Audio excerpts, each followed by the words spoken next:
Tukang kunci legendaris mengurung diri dalam brankas buatannya, lalu menenggelamkannya ke laut. 100 tahun kemudian, muncul Xiaoji, si jenius kunci yang mampu membukanya. Meski Xiaoji sangat ahli hingga bisa membobol brankas bank dengan mata tertutup, konten tutorialnya tetap sepi penonton. Namun tiba-tiba, ia menerima sebuah komentar misterius. Orang itu tahu lokasi brankas legendaris dan mengajak Xiaoji ikut lomba kunci 10 tahunan. Tiba di sana, Xiaoji sadar lokasinya tepat di samping kantor polisi dan pesertanya para pencuri elit ternama. Saat wasit memberi aba-aba, semua bekerja keras kecuali Xiaoji yang terdiam bingung. Saat ia melamun, seorang peserta berhasil membuka brankas. Belum selesai wasit memberi selamat, peserta kedua pun menyusul berhasil.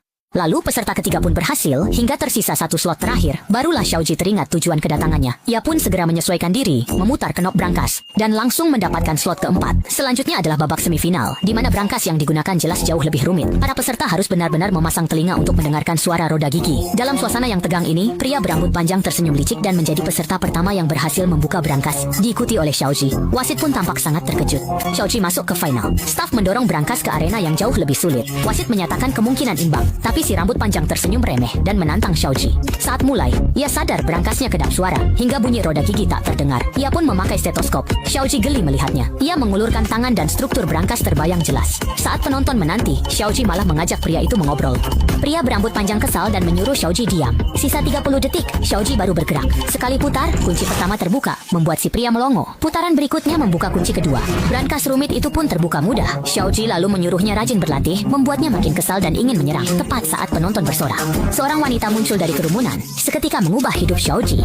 Besoknya saat antre sarapan, wanita itu datang memberi sesuatu hingga Xiaoji terkejut. Saat ditanya identitasnya, ia menunjukkan cincin, jam, dan pistol hasil curiannya di kedai kopi. Ternyata Amy pencuri perhiasan yang mengajak Xiaoji membobol 3 brankas legendaris karya tukang kunci ternama.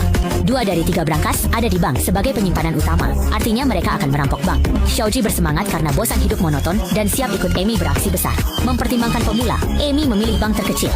Tim lain santai, tapi Xiaoji gugup bak mau ujian masuk kampus. Rencana dimulai.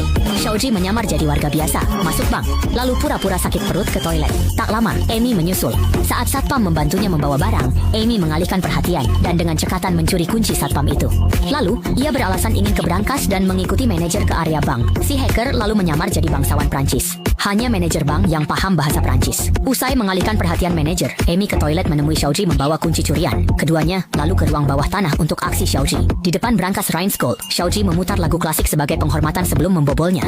Ia melepas jaketnya, menahan tangan kanannya yang gemetar gugup. Sambil memutar, struktur dalam brankas terbayang di benaknya. Lewat suara roda gigi, ia pastikan angka pertama. Lalu, Xiaoji mengulanginya lagi. Roda gigi kembali ke posisi, kenop pertama terbuka mudah. Awal lancar ini memicu rasa percaya diri Xiaoji saat membuka kunci berikutnya. Ia seolah lupa sedang